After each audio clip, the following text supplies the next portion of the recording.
Assalamualaikum warahmatullahi wabarakatuh. Selamat pagi. Perkenalkan, nama saya Dika Afrilia Lantana. Saya merupakan dosen dari program studi Bisnis Digital Fakultas Ekonomi dan Bisnis Universitas Nasional. Bidang keahlian saya adalah mengajar mata kuliah e-business, e-commerce, web design and development, artificial intelligence, dan digital marketing. Adapun teknik yang saya gunakan pada setiap perkuliahan adalah menggunakan teknik DIA, yaitu Delivery, Interaction, and Assessment. Pada kesempatan kali ini, saya ingin menjelaskan mengenai salah satu mata kuliah yang saya ampu, yaitu mata kuliah e-business. Mata kuliah e-business merupakan mata kuliah yang didapat pada semester genap dengan total SKS 2. Mata kuliah e-business adalah mata kuliah yang membahas tentang perkembangan teknologi dan bagaimana teknologi tersebut mempengaruhi dunia bisnis. Mata kuliah ini menjadi jawaban dari semakin banyaknya bisnis yang bergantung pada teknologi, baik dalam hal pemasaran, penjualan, atau pengembangan produk dan layanan. Dengan mengikuti mata kuliah e-business, mahasiswa diharapkan untuk mendapatkan keluaran sebagai berikut.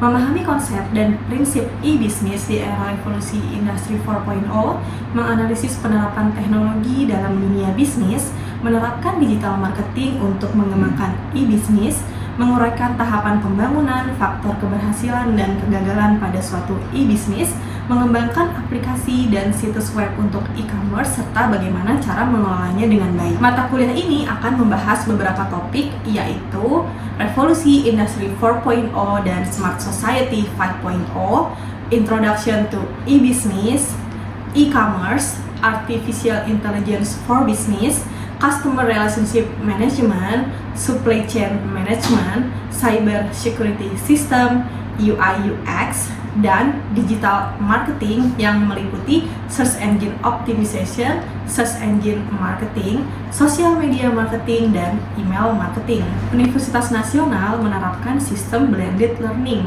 dengan perkuliahan secara hybrid, yaitu dengan luring atau tatap muka di kelas dan juga dengan online atau daring menggunakan Zoom dan Google Meet. Kami juga menggunakan LMS, yaitu web kuliah, untuk mengupload materi dan mahasiswa dapat mengupload tugasnya pada web kuliah.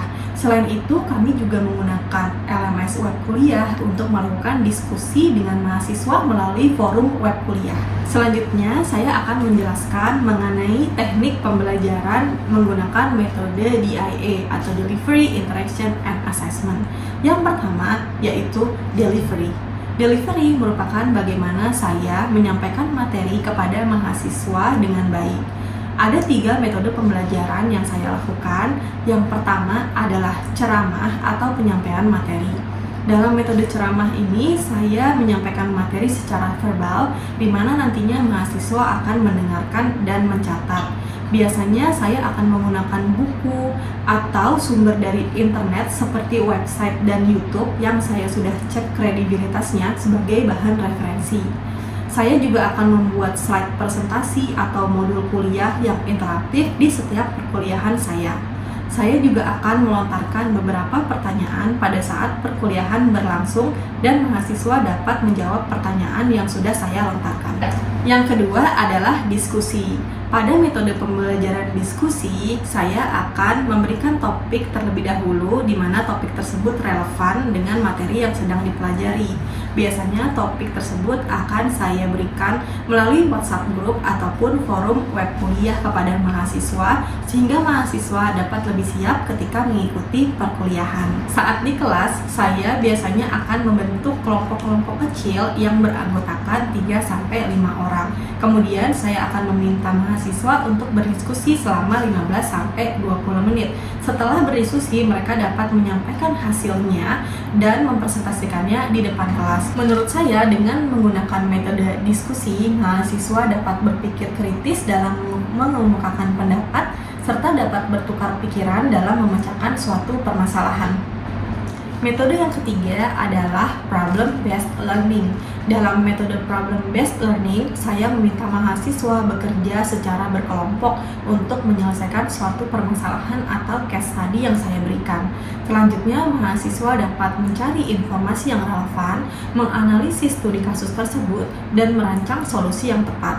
Menurut saya menggunakan metode problem based learning sangat bermanfaat bagi mahasiswa karena mahasiswa dapat mendalami materi dan menghubungkannya ke dalam konteks di dunia nyata. Teknik kedua dalam metode DIA adalah interaction. Interaction adalah bagaimana saya berinteraksi dengan mahasiswa. Di dalam kelas, saya selalu mendukung mahasiswa untuk bertanya ataupun memberikan jawaban pertanyaan mengenai isu-isu topik yang sedang dibahas sehingga perkuliahan dapat berjalan secara dua arah. Saya juga menggunakan platform kuis seperti Mentimeter dan Kahoot untuk lebih berinteraksi kepada mahasiswa. Saya juga membuat WhatsApp group untuk berdiskusi secara online dengan mahasiswa. Saya yakin hal ini dapat memudahkan dan memberikan kesempatan mahasiswa untuk dapat berdiskusi di mana saja dan kapan saja. Selain itu, saya juga memanfaatkan LMS yaitu web kuliah untuk dapat memberikan feedback terhadap tugas atau proyek yang dikumpulkan oleh mahasiswa. Ketiga adalah assessment. Assessment adalah bagaimana saya menilai kemampuan mahasiswa. Saya menilai kemampuan mahasiswa dengan menggunakan bobot penilaian yang telah disepakati bersama pada saat awal perkuliahan. Harapannya, mahasiswa dapat mengetahui bobot penilaian di awal sehingga dapat mengikuti perkuliahan dengan baik. Berikut adalah contoh penilaian yang saya lakukan. Selanjutnya, mari kita saksikan video pembelajaran salah satu mata kuliah e-business pada minggu keempat. Oke, kita mulai ya. Assalamualaikum warahmatullahi wabarakatuh. Waalaikumsalam warahmatullahi wabarakatuh. Oke, sebelum kita mulai perkuliahan, ada baiknya kita berdoa untuk agama dan kepercayaan masing-masing. Berdoa dipersilakan.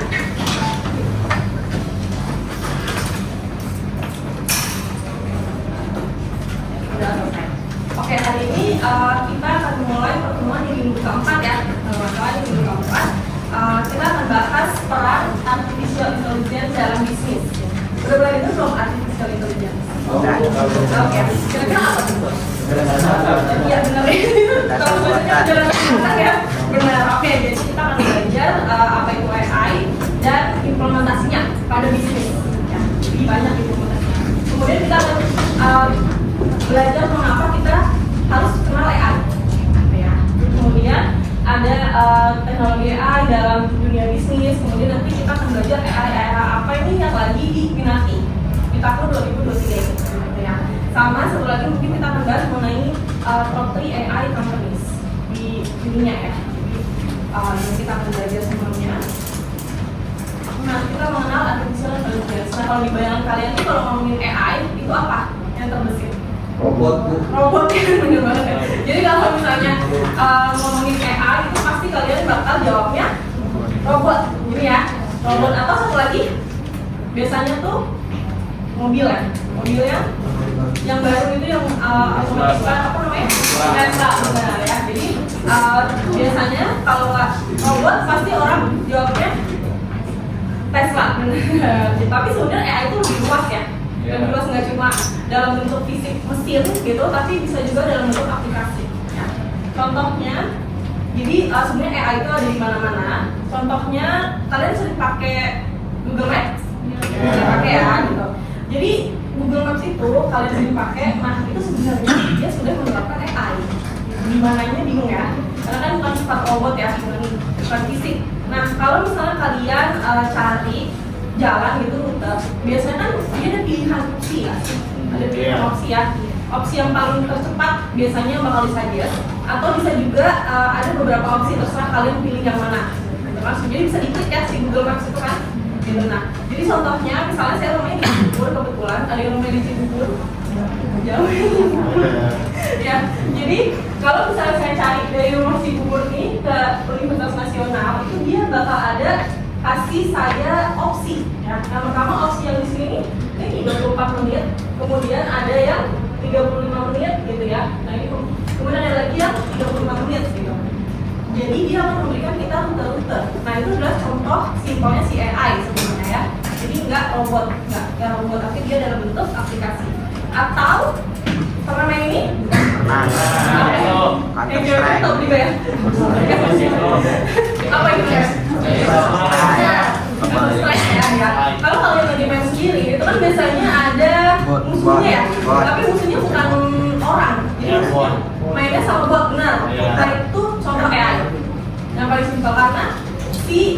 musuhnya ini dia kan pinter ya. Kalian pernah nggak dikalahin sama musuh? Pernah.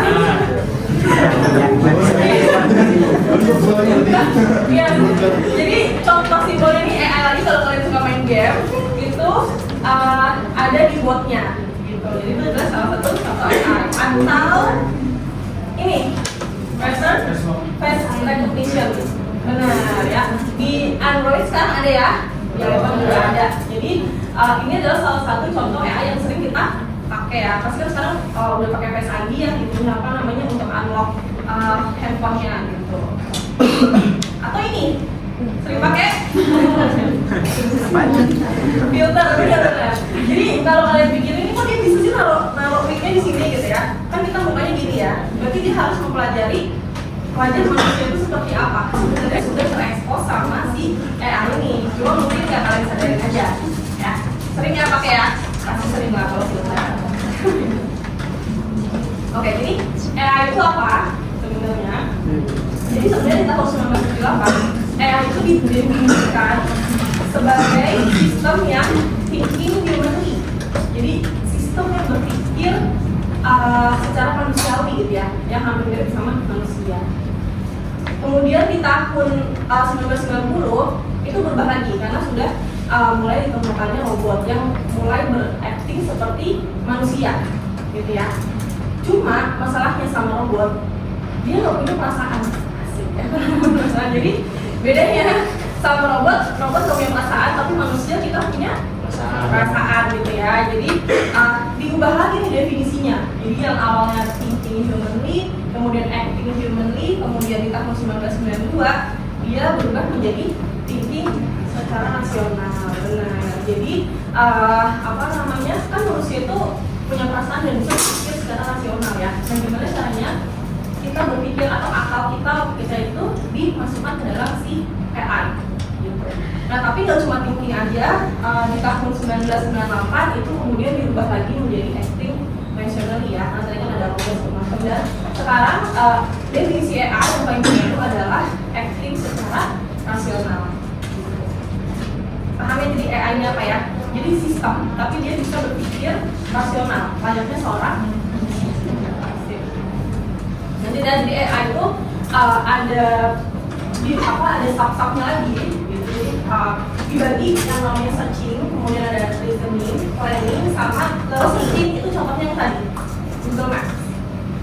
Karena dia nyari rute yang tercepat misalnya gitu ya untuk searching. Kalau untuk reasoning itu biasanya untuk menarik kesimpulan berdasarkan fakta-fakta. Jadi contohnya kalau di sini contohnya aplikasi untuk mendeteksi penyakit tanaman jagung. Jadi nanti di sini akan ada pertanyaan-pertanyaan, gitu ya. Nanti kita sebagai user bisa pilih-pilih, kemudian nanti ada hasilnya. Jadi ditarik gitu kesimpulannya. Kalau di planning contohnya lebih ke list ya, kantor. Jadi kalau misalnya ada banyak list, terus kalian pencet, terus orang-orang lain juga pencet gitu ya ke lantai berapa, itu mereka antar lift itu akan saling merencanakan kira-kira dekatan yang mana gitu kalau untuk mencapai penggunanya. Planning, kemudian ada learning. Nah ini yang lagi booming. Pernah dengar machine learning? Machine learning belum ya? Oke. Machine learning itu jadi intinya kita ngajarin, kan mesin itu adalah mesin yang belajar gitu ya. Jadi kita ngajarin si mesin ini layaknya manusia. Kayak misalnya kita contohnya mengenali gitu ya, pengenalian gitu. Nah gimana caranya kita bisa menciptain sifat yang juga mengenali orang gitu. Nah itu kita ngajarin singkat. Atau contoh simpelnya ETLE, tahu ya? ETLE yang di lalu lintas kan sekarang udah ada tuh yang pakai kamera otomatis itu loh. Nah, ya kan, yang tilang otomatis. Ya, pernah tilang. Jadi si ETLE ini kan kalau nggak salah dia itu tilang kalau kita main handphone di mobil sebagai pengemudi.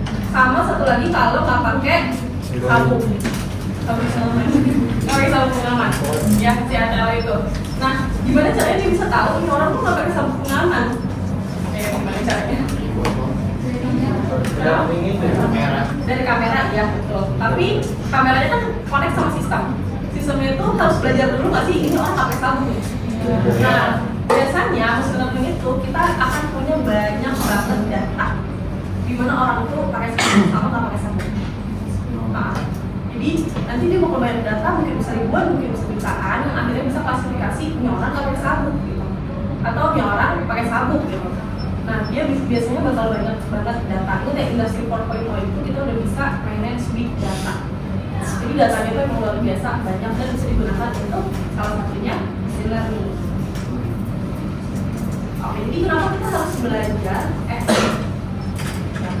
Nah, sebenarnya di industri-industri itu mereka tuh takut ketinggalan sama AI sebenarnya, revolusi AI. Jadi para pebisnis itu dia tuh nggak mau ketinggalan satu hal, yaitu perkembangannya AI, ya, gitu. Kenapa? Jadi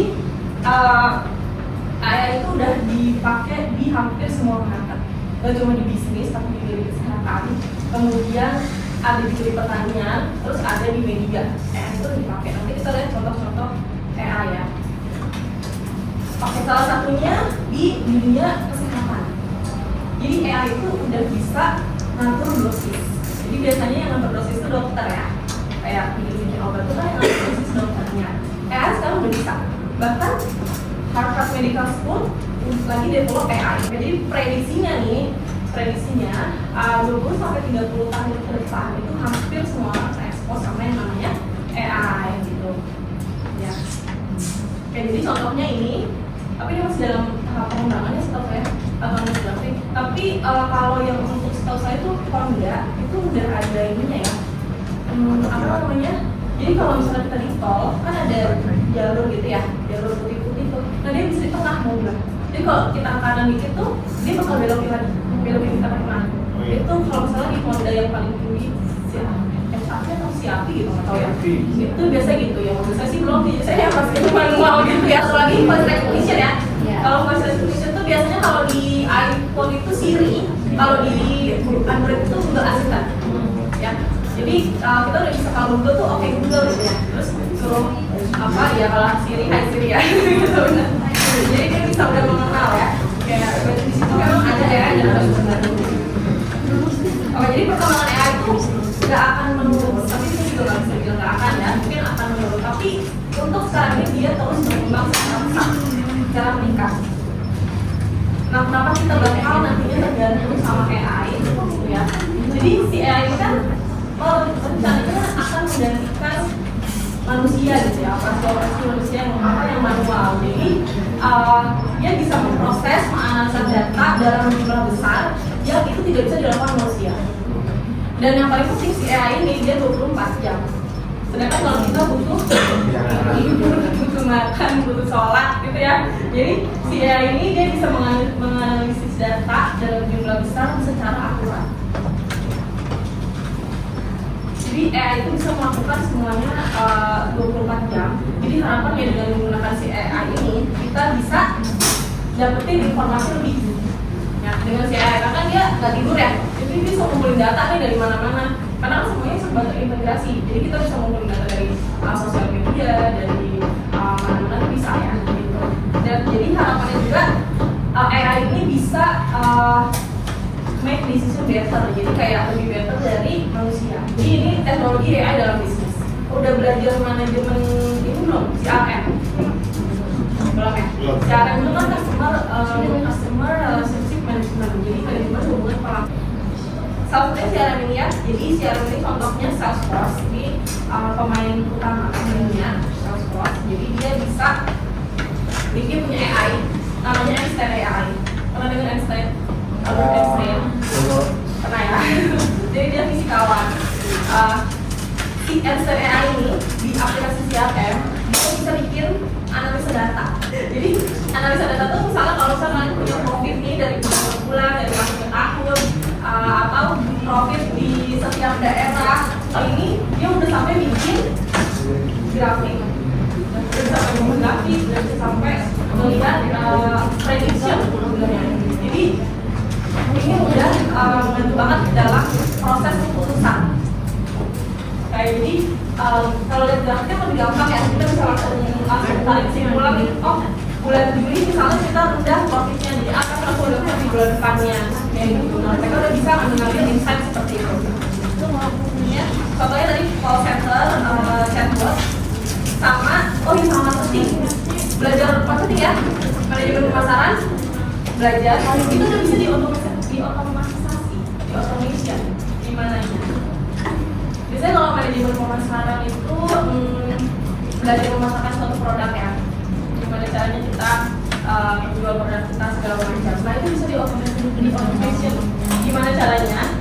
Jadi kalau misalnya kalian suka dapat WhatsApp atau kalian dapat SMS, ada yang pakai IM3, kalian suka dapat SMS kalau mau kalian habis, atau pulsa kalian habis. Jadi atau di Shopee nih kalau kalian lagi ngeliat barang gitu, terus nanti di chatnya Shopee itu dia bakal nge-pop up itu apa namanya, ini udah lihat nih kok belum beli gitu, contohnya kayak gitu. Satu lagi nih, kalian kalau ada Gojek di jam-jam yang kritis gitu ya, jam-jam yang rame, itu harganya lebih tinggi, bener nggak? Iya, betul. Itu AI juga nih, dynamic pricing. Ya, lagi ya, Gojek aja juga udah pakai AI gitu. Dynamic pricing, nah ini yang paling terkenal. Sekarang ini namanya ChatGPT. Kalau kalian dulu kalian mau silahkan coba di handphone. Jadi ChatGPT itu tinggal sesimpel kalian bikin pertanyaan, buatlah latar belakang kenapa Google bisa sukses. Kita cobain kan? Tapi kalian bikin sendiri kan? Oke. Atau bahkan dia bisa bikin media plan untuk marketing. Memberikan tahapan untuk promosi suatu brand. Itu ada.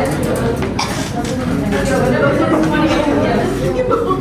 Jadi sekarang itu zamannya namanya ini ya, generatif AI.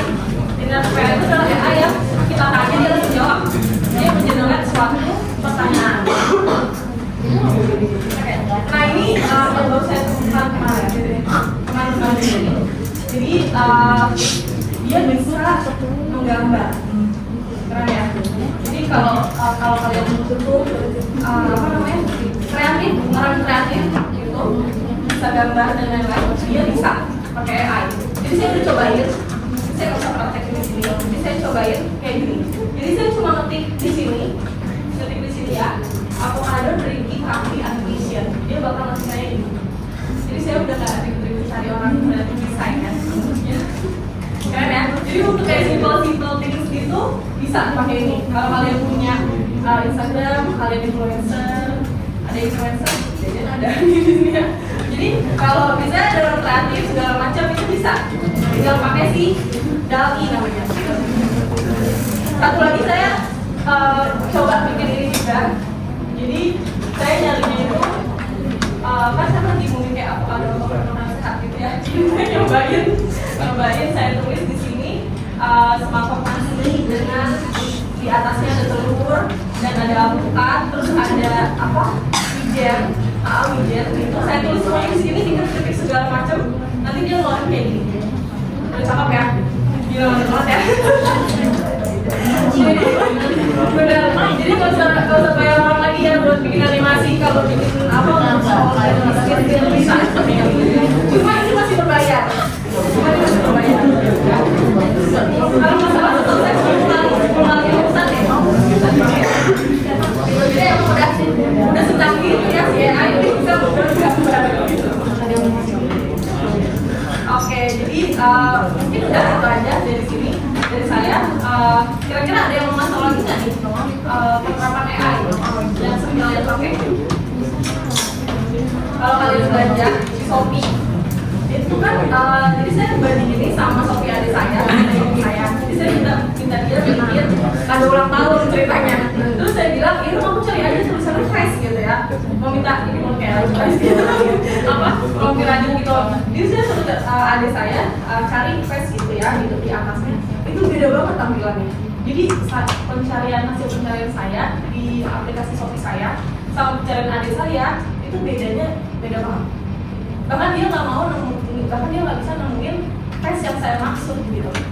Jadi saya tuh maunya ini bentuknya kayak gini modelnya. Itu itu ada kok di paling pertama kalau kamu search face gitu rompi. Nah pas di dia itu ada sama sekali yang saya baca. Bingung ya? Coba nanti kalian bedain deh.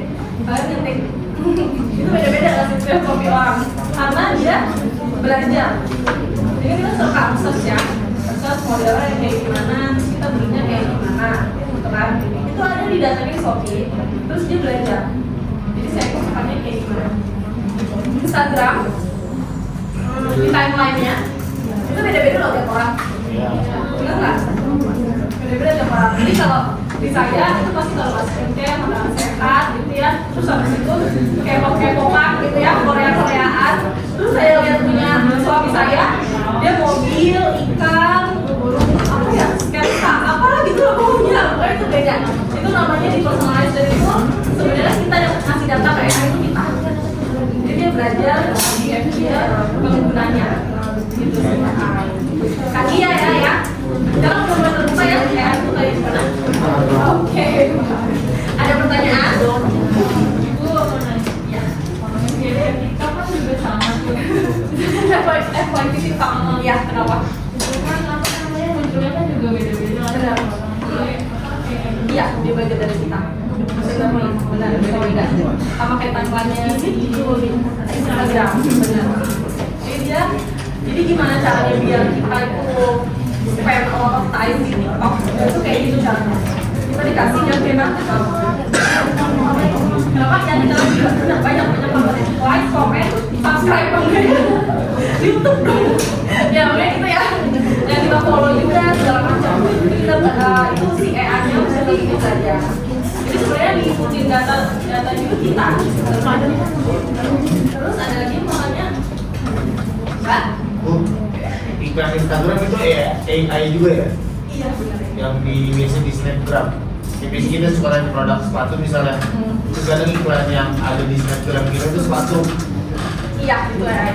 Jadi sebenarnya ada yang namanya marketing automation itu ada. Oh yang tadi dijelaskan kan dampak positifnya, dampak negatifnya ini apa? Dampak negatifnya ada yang tahu bisa jawab dampak negatifnya? Manusia sebenarnya. Karena udah banyak automation, penjualan itu bisa di-automate, marketing bisa di-automate, itu nantinya kita banyak kehilangan pekerjaan. Ya, benar. Lagi, aman ya. Oke, kalau gitu saya tutup. Terima kasih. Assalamualaikum warahmatullahi wabarakatuh. Waalaikumsalam.